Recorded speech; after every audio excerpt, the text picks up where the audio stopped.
Welcome to Modern Motoring. I'm Jay. In this video, we have two high-powered compact luxury crossovers. Over here, we have the all-new 2025 BMW X3 M50, and over here we have the 2024 Mercedes-AMG GLC 43. This now features a handcrafted AMG engine, and the BMW features its famous B58. Let's get these on the road and see which one's better to drive and which one's better to live with. Let's start with the BMW M50 for the driving aspect. So under the hood here, we have a 3-liter turbocharged inline 6-cylinder with a 48-volt mild hybrid. Total horsepower, 393, total pound-feet of torque, 428. That is 11 more horsepower than last generation and 59 more pound-feet of torque. Now, I'm pretty sure there's going to be a full M version of the X3, maybe, I don't know, 26, 27. So as far as what it's like to drive, the first thing I'll say is the power delivery is so smooth and there's no jerkiness. And there it is. It's nice, it's smooth. There's no stuttering, there's no confusion with the gearbox as it goes up and down. And it's just one of those unassuming vehicles, because when you're doing, you know, city speeds of 50, 60, 70 kilometers an hour, it's tame. And even in normal mode, it's tame. But it's so easy just to unleash it and get all of that power. It's really 2 buttons, right? So you go to the center console, you hit My Modes, you hit the Sport button, and it pops up with a note that says Optimum Traction with Reduced Chassis Stabilization. You hit Activate, and pretty sure you can hear the difference here as far as how the engine sounds have been altered. And yes, you can go into your individual settings for the drivetrain, driving dynamics, as well as the steering feel. Sport Plus, and Sport are the highest ones you can hit. So I gotta say, even as I go from a rural road up into more of an urban road here, you can hear the engine. And more than that, again, it's just so quick and responsive. And yes, I know it's made to be, it has to be, it's built to be, and it's designed to be, because it does have an M in front of the 50, and I know it's not a full M, but the, I guess, M Light, for lack of a better word, really does do a lot. So I'm accelerating from a stoplight and not throwing down hard, just nice and gradual, and you can hear those beautiful engine sounds. But when I need the extra power, it is absolutely there. Very quick on the responsive side. Of note, the front and rear tires are staggered, just like we have in the AMG. 285s on the rear, 255s up front. These have the upgraded 21-inch wheels as well. Around twists and turns, the M50 performs exactly as advertised. Really hugs the road. You have that adaptive suspension that really kicks in and makes a world of difference here. I don't think this needs air suspension. I feel that's something the X3M, if and when it comes out, may have. But for what we have here, the suspension is firm in sport, but it's still absolutely livable in comfort. And speaking of comfort, I'm just going to quickly put myself back into, personal, they call it. There's also an efficient drive mode, which is your eco, and do what you want with that. If you're looking at the high performance option, most people will live in personal or in sport, but maybe a few percent will tap into the efficient modes. There's just enough weight in the steering here to keep it comfortable. Steering wheel is typical BMW, with it being big and chunky and nice to hang on to. Flat bottom, so it's good for ingress and egress, and it's got the red center stripe as well. On the fuel consumption side, Natural Resources Canada has this rated at 8.6, which is significantly lower than the Mercedes, which is 11.2. I'll get into more of that when I flip cars. But if fuel consumption is on your A list somewhere, BMW definitely gets the nod here, because the difference between 11.2 and 8.6 is quite large. Regardless of what kind of driving you're doing between city and highway, it's a very flat feel on the road. It's really well planted, takes the twists and turns extremely well. I don't know how many people will track this. I don't think anyone's going to track this. So I think the majority of this, if not all of this, M50 will see, regularly designed roads. But there's such a good feel to it. There's that nice low engine rumble at lower speeds, even in personal mode. So it's got the capability, and it just wants to go, go, go. But I think overall BMW's done a terrific job here as far as balancing high performance with everyday livability. Last touch on the driving side will be slowing the car down, and the brake pedal here is so easy to modulate. There's no jerkiness, there's no abruptness to it, and it's really easy to go from really any speed to slow it down to a full stop. There's no rocking motion, and you'll see why I'm mentioning that once we get into the driving dynamics of the Mercedes-AMG, which we should do right now. Into the Mercedes-AMG GLC 43 for the driving side of things. So powering this is a handcrafted 2-liter turbocharged 4-cylinder engine, 416 horsepower, 369 pound-feet of torque, all through a 9-speed automatic transmission, and it is their all-wheel drive system. So it also uses a 48-volt mild hybrid, just like the BMW does. Mercedes is pushing their F1 technology, and how it's implemented here is through an exhaust gas turbocharger, which gives you that extra little bit of boost. Looking back to 2023 with the previous engine before they threw in the AMG, that was a 3-liter twin-turbo 6-cylinder engine. And just for a comparison between this power and the power in the BMW, yes, there's more horsepower here at 416 versus BMW's 393, but it's the torque that is a massive advantage for BMW.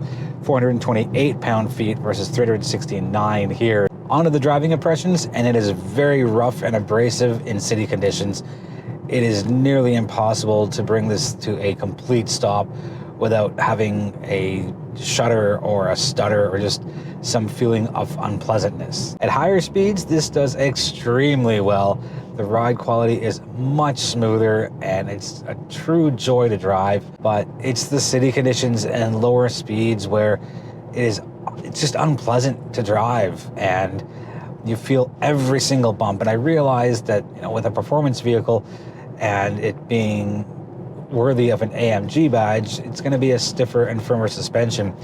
But even in comfort or individual mode, where you can really dial things back for everyday driving, you still get heavily jolted through every little bump, whether it's something small or even something mid-sized. Yes, there's plenty of power once you put your foot down, and yes, it's quite responsive, and there's minimal lag, and it does everything an AMG is supposed to do. And for that side of it, I thoroughly applaud it, but you're not always going to be going at high speeds. It's not going to be 100% of your drive will be done over 80 kilometers an hour.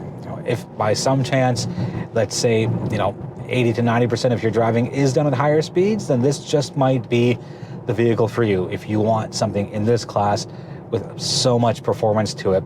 Even going over bumps at lower speeds, you still feel it, and it's just uncomfortable. And yes, there's a market for this, and yes, people will love this, and good on them for it. But even just going over a couple of small bumps just now, it's so just jarring. There is an adaptive suspension here, just like you have in the BMW, but the advantage that the GLC has is you have rear axle steering. So if you are going up to 37 miles per hour, which is 60 kilometers an hour, you get 2.5 degrees a turn. Anything over 37 kilometers an hour or 60 miles per hour, that comes down all the way to 0.7. A quick audio test. So it sounds really good. It's hanging on, come on, get to fourth. There it goes. Now I'm going to put it into Sport Plus mode to give you a different audible difference. I'll slow down a little bit, and you can definitely hear that coming in.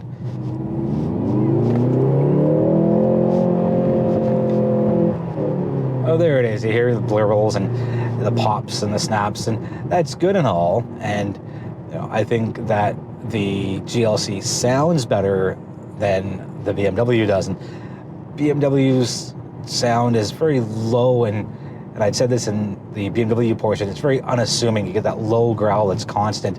But going back to comfort, it behaves just like a non-AMG, just like a regular GLC. Just like the X3, the GLC takes its twists and turns extremely well. You have that very planted, secure feeling, And you can tell, just like with the X3, the GLC just wants to be opened up. It wants to perform, it wants to go fast and hug those turns and, you know, do all the things that a performance compact crossover can do. In the infotainment system, there is a track pace set of menus. Once you go into that, you can check out track race, drag race, and telemetry, and it just gives you some extra stats. It's pretty easy to get through your drive modes, and you just hit the AMG button on the bottom left bar just beneath the screen, and you have your snow mode, individual, comfort, sport, and sport plus. Being an AMG, there is a dial on the steering wheel, so if you don't want to go through the infotainment system, you just twist that dial as many times as you want or need, and that switches up your drive modes. And then on the other side of the steering wheel, it's a pretty cool setup. You could either tap a little tab on the dial or just tap the actual tiny screen itself. So it's set here for exhaust or your different settings, your AMG dynamics, your traction control on and off. I like that you can control it from the actual wheel itself instead of having to go through the screen. On to the livability side here with the X3 M50, you have BMW's curved screen display. Really easy to use, really easy to navigate through. Now here you have a 12.3-inch digital instrument cluster and a 14.9-inch infotainment system. It's using iDrive 9. And the big advantage I see here, it's got BMW's rotary controller, which makes it so much easier to get through some of the things you need deeper into the menus. Yes, the HVAC controls are still only on the screen. There's no hard touch buttons for it. You have the big bin here with your wireless charging and your cup holders. The seats here are extremely comfortable and they definitely keep you in place. I could easily see myself doing longer road trips here. The cabin feels open and spacious. Yes, you get a standard sunroof, but it's fixed, you know, no matter. I'm more of a fan of the natural light. You don't really need to have it be a moving piece. On to the cargo side of things, which is also important for livability. Here you have 570 liters with the rear seats up, and that nearly triples to 1,700 with the rear seats down. Rear seats score well for me. They're comfortable. They're also spacious. I can fit behind myself, and I wouldn't have any problem sitting in those rear seats for a couple of hours. As far as the ambient lights go, it's a nice, new, clean setup. Just a nice little bar just beneath the infotainment screen, and there's this nice C shape in the door panels. Looks pretty good to me. To wrap up things on the livability side, the big differentiator here is going to be that iDrive 9's rotary controller. It's just an easier way of doing things, and you don't have to do everything with your fingertips. And I find it's a little less distracting, you know, once I get the muscle memory going for how many spins and turns it'll take on that controller to get to the things that I want and that I need. On the livability side, let's start at the rear with cargo space. So you get 620 liters with those rear seats up, and it goes all the way up to 1,680 liters with the rear seats down. So the advantage goes to Mercedes with the seats up, and the advantage goes to BMW just by a bit. BMW has 1,700 versus the 1,680 here with those rear seats down. Rear seats are equally comfortable between the BMW and the Mercedes. BMW does get the nod though. Up front there are a pair of screens, and very consistent with the new Mercedes design language. So it's a 12.3-inch digital instrument cluster and an 11.9-inch infotainment system. Infotainment is set up as a tablet as opposed to BMW's, which is very horizontal based. And yes, it is still angled towards the driver a little bit. Kind of sets my need for symmetry off if I'm looking at it from the back seat. There's no rotary controller here in the Mercedes, which is, you know, not the greatest, but they do have something on the steering wheel. But it's the accuracy and the number of things you've got to swipe through to get to what it is that you want, it's just a lot of work compared to what BMW has, which is the rotary controller. So I don't know, let's say, you know, I'm as far left as I can go. So if I want to go to, I don't know, let's say, come on, keep going. Performance. Oh, that gets me to that screen. And then, you know, you're playing around with this, and you're also looking at that, trying to get something done. And yes, it's an alternative. I will give Mercedes that, but it's not nearly as smart. Or no, I don't want the display off. I want to get out of that. You've got to have so much accuracy with your finger or thumb here. And yes, the screen is very responsive, and like, look at those graphics. They are just absolutely gorgeous and extremely high res, but I know, I would much rather have something here. It's such a small little area, and if you touch it the wrong way, you know, you're going above or not above, sorry, over or backwards, or I know, I'm not a big fan of it at all. Compare that to the BMW where you have the rotary controller. I will say that it's fairly easy to operate and the menus are logically laid out. I would stay away from that 0 layer option. It just seems to be more complicated and you've got to dig even further, even though it's kind of counteracting what the name 0 layer says itself. Climate controls are on the bottom of the screen and they are a little easier to use than BMWs. In typical Mercedes fashion, the heated seat as well as the seat controls are on the door itself as opposed to being on the seat for the seat controls and on the screen for the heated seat or cooled seats if you option them. You do get a large panoramic sunroof here and it does open as opposed to the BMWs, which is fixed. A quick touch on ambient lighting, it's in the vents and it's on the doors as well.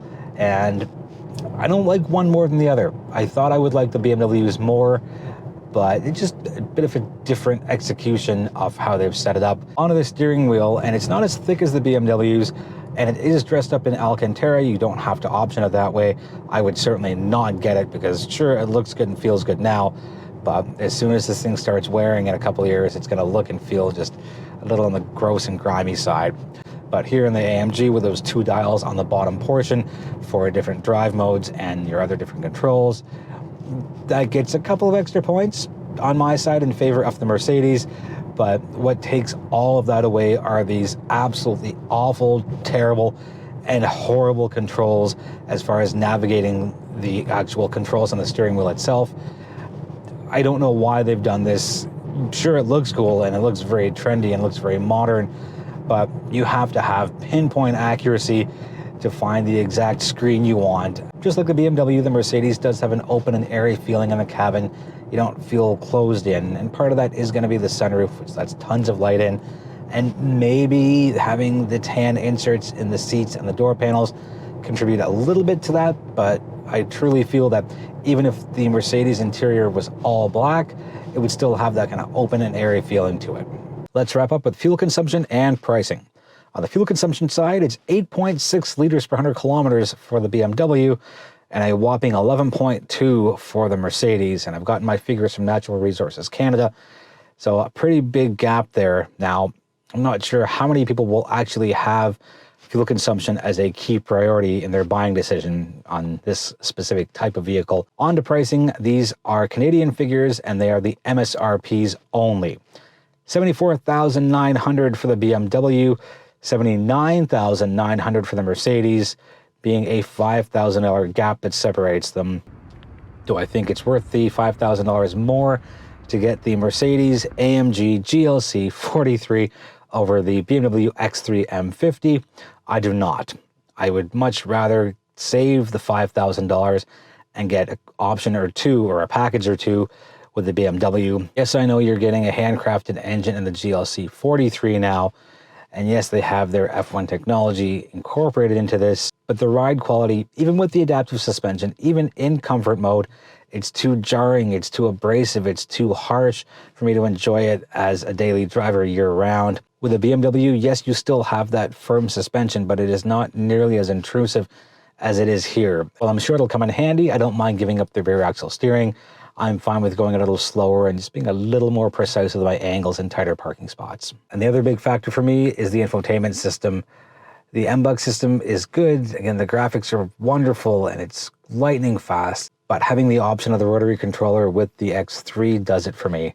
There's definitely a market for both vehicles. And just because I've opted to go with the BMW X3 M50 over the Mercedes-AMG GLC 43 doesn't mean you will. You know, maybe you want that firmer suspension. Maybe you want to be someone who has that handcrafted engine. Maybe you don't mind going through the MBUX system. You know, maybe you think I'm completely wrong about all of my points, and that's completely fine. You know, that's the beauty of doing a comparison. You get to hear from the community, you know, what they like, what they dislike, and if there's things that you're like, hey, I totally hear you, but, you know, I think that the AMG does a better job at, you know, X, Y, and Z, let us know in the comments. I am always happy to engage in respectful conversation. So with that, thank you so much for watching. I truly appreciate you. I encourage you to subscribe to our social media community. We're on all the major platforms. Without you, there is no us. So thank you so much for watching. I truly appreciate it. And I look forward to seeing you in the next video.